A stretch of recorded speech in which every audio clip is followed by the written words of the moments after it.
My parents cut me off when I refused to ditch college for my lazy brother. So, I left for good. I'm 20 in my second year of college and actually loving my major, which still surprises me sometimes. But while I'm living the campus life, there's this whole other world back home that keeps trying to pull me back in. My parents run this small shop in town.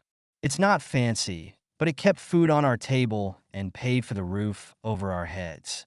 Mom and dad have poured their lives into that place, working crazy hours, missing holidays, the whole deal. And they've never been shy about dropping hints about their dream of me taking over someday. More like their dream, definitely not mine. Then there's my younger brother, Steven. He's 18 now, but I swear this kid has been living on easy street since day one. Everyone in the family calls him the golden child, and they're not even trying to be ironic about it. It was like watching two different sets of rules growing up. I'd be sweating over a mop in the shop while Steven was sprawled on the couch playing video games. He'd get the latest iPhone for passing a math test, while I had to save up for months just to buy a basic laptop for school. If he messed up, just a shrug and a boys will be boys from dad. If I did, well, let's just say the lecture would last for days. Every time I tried to point out this obvious double standard, Dad would give me this rehearsed speech about how Steven needs extra support to build his confidence, or some other excuse that made zero sense. I eventually learned to just keep my mouth shut and focus on my grades, my ticket out as far as I was concerned. But this past semester, that's when everything went sideways, and all this family drama I'd been trying to ignore came crashing down on me like a ton of bricks. One night, I came home from college for a weekend visit, expecting a normal family dinner. Instead, my parents called me into the living room with serious faces. Steven sat off to the side, fiddling with his phone as if bored by the entire scenario. My mother cleared her throat. "We've decided it's time you step up at the family shop. We want you to drop out of college." I blinked, thinking it was some twisted joke. But my father cut in. "Your brother will be helping, well, eventually. But he's not ready yet. We need someone reliable right now." Stunned, I asked why they'd want me, who's on track with decent grades, to abandon school. My mother explained Steven wasn't motivated and needed more free time to figure himself out. Meanwhile, the shop was understaffed, and they refused to hire more workers. They believed it was my duty as the eldest to sacrifice for the family. I pushed back, reminding them I was only halfway through my degree, that I had career goals beyond the shop. My father dismissed that with a wave. "Our family business is more important. You can go back to school in a few years, maybe." A pit formed in my stomach. I'd worked hard to get into college, paying part of my tuition with scholarships and part from my parents' help. The idea of tossing it all away so Steven could lounge around was surreal. My father's tone grew sharp. "We're done discussing. Either you come help the shop full-time, or you'll be on your own." I locked eyes with my mother, hoping for any sign of softness. She just nodded at my father's words. Steven smirked, as if smugly amused. It was like they'd all choreographed this confrontation. I took a breath and calmly said, "I'm not quitting college." My father's face hardened. My mother tried guilt-tripping me. "We sacrificed so much for your education already. Now it's your turn." She peppered in how the shop had always been the family's livelihood, how they expected me to pick up the baton. None of it swayed me. I repeated, "I won't drop out." My father's eyes blazed. "Then we're cutting you off," he snapped. "No more tuition money. No more living expenses. Figure it out if you insist on defying us." My world reeled. They knew I couldn't easily pay the rest of my college fees on my own. But I swallowed my fear. This was too big a demand to roll over and comply. "Fine," I managed to say, voice trembling. Then I stood up and left the house, ignoring Steven's smug chuckle. I spent the night at a friend's place, mind racing, trying to figure out how I'd salvage my education without parental support. Even then, I had no inkling just how badly they'd escalate things, or that I'd end up cutting them out of my life altogether. The next morning, I woke up groggy on my friend's couch. My phone buzzed with messages from my parents. My father's texts were curt, were serious. "If you don't comply, you're on your own." My mother wrote, "We did everything for you. Why can't you help us now? Your brother needs freedom to discover himself." Stephen remained silent.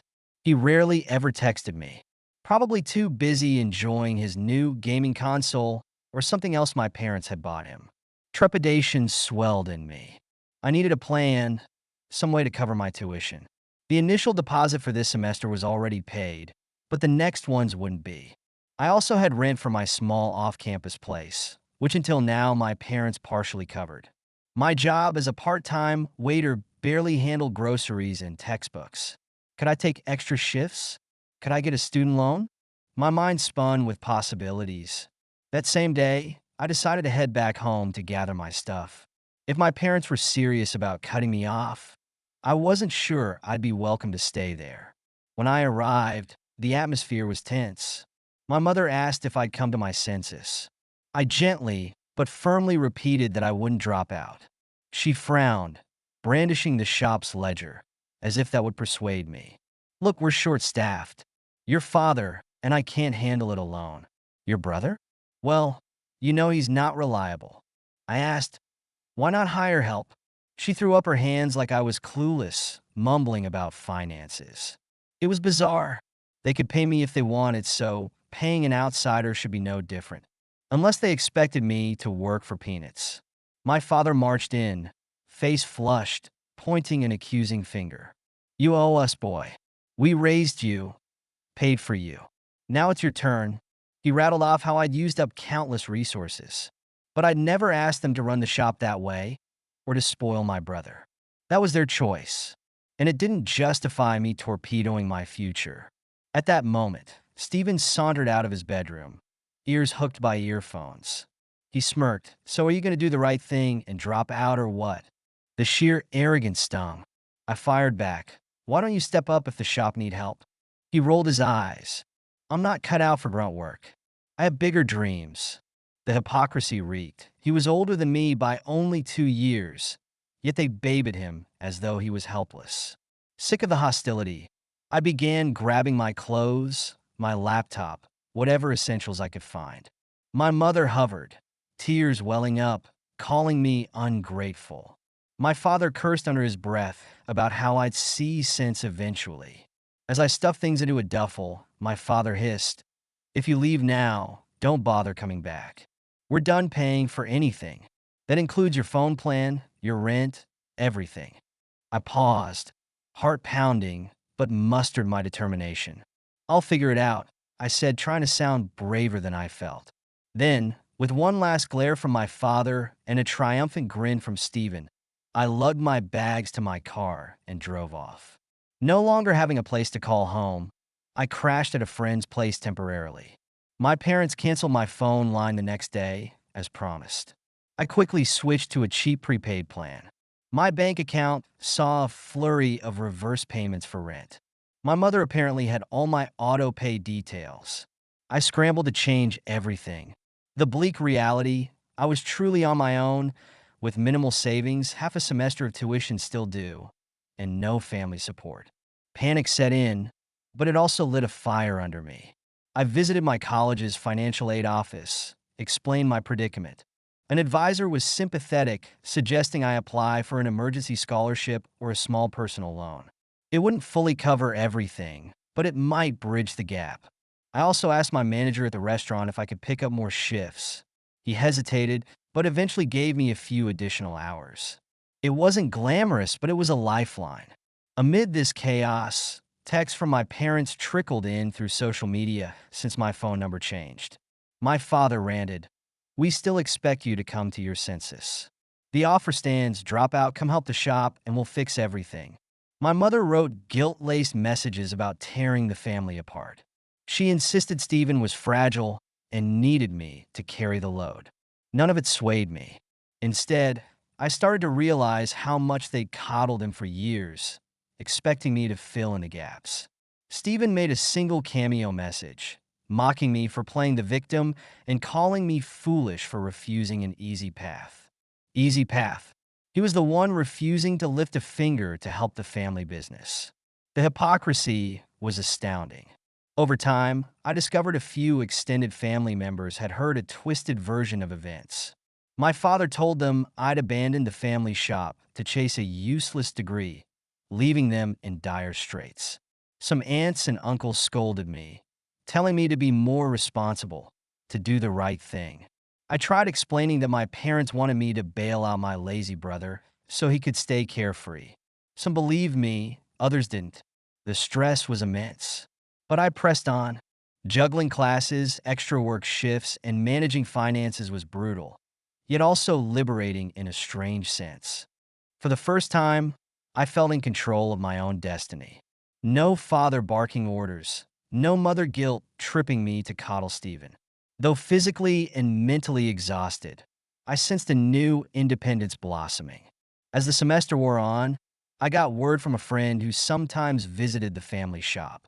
Apparently, Stephen barely showed up. My parents were frantically doing all the grunt work themselves, complaining about how someone had betrayed them. My friend said the atmosphere there was sour, customers noticing the tension. I felt a flicker of pity. My parents were stuck, but they'd created this mess. They'd pinned all their hopes on me abandoning my dreams. Now the business was floundering, thanks to their golden child's refusal to step up. Meanwhile, I hammered away at my studies, determined to prove I could do this without them. My landlord was surprisingly understanding when I explained I'd pay rent a bit late, thanks to the change situation. I kept my head low, avoided drama, and kept focusing on the next day's tasks, finishing essays, memorizing recipes for the restaurant's daily special. It wasn't easy.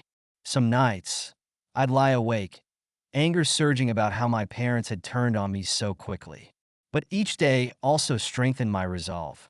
I refused to buckle under their manipulative demands. Gradually, I built a new routine. My friend's couch turned into a short-term stay. Then another friend offered a room to rent cheaply. I scraped enough money to cover the deposit. Step by step, I was forging a path independent of my family. And though the scars of betrayal lingered, a part of me felt proud. Near the end of that semester, I received a surprise call from my mother, using an unfamiliar number. I hesitated but answered. She sounded weary, no longer confrontational, but still laced with guilt trips. She admitted the shop was struggling, that Stephen never pulled his weight, and they were close to going under. She pleaded for me to come back, not with an apology, but with a rehashed argument. He's your brother. You have to help him. She glossed over how they'd abandoned my education, cut my finances. Instead, she tried painting me as the savior again. This is your chance to make amends, she said, as though I was the one who'd wronged them. I exhaled, anger stirring. You forced me out, canceled my support, tried to make me drop out. Now that your golden child isn't stepping up, you want me to fix everything. She stammered about family loyalty tradition, how I owed them for raising me. I felt a pang of sorrow for her, but the betrayal was too deep to ignore. I told her calmly, I wasn't returning to the shop or the household. I'm finishing my degree, paying my own way. I'm done being your fallback plan. She cried, calling me ungrateful. My father's voice came on speaker, accusing me of destroying the family. He repeated the same lines from months ago.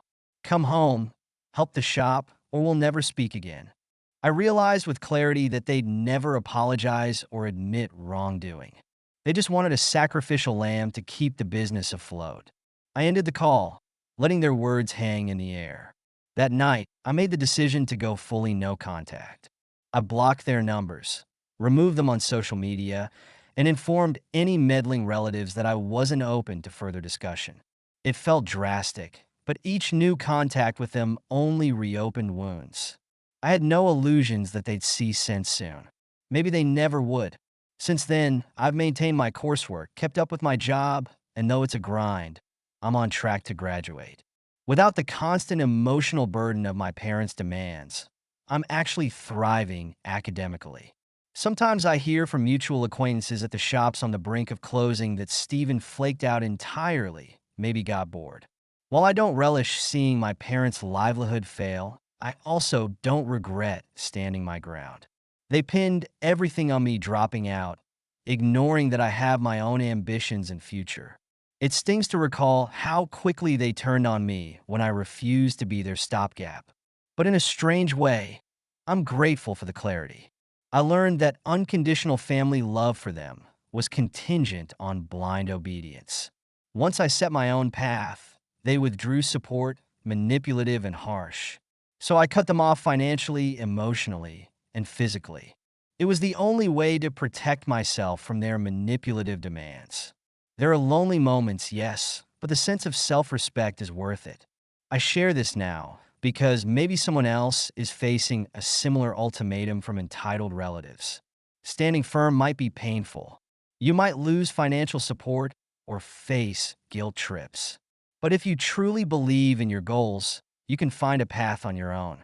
My parents wanted me to sacrifice my future for their golden child. I refused, moved out, and went no contact.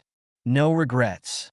I'll finish my degree, keep my dignity, and forge a life that's truly mine, free from their controlling grip. Thank you so much for listening to my story. If you have any thoughts, I'd love to hear them, so please leave a comment. Don't forget to like and subscribe if you want more stories like this one.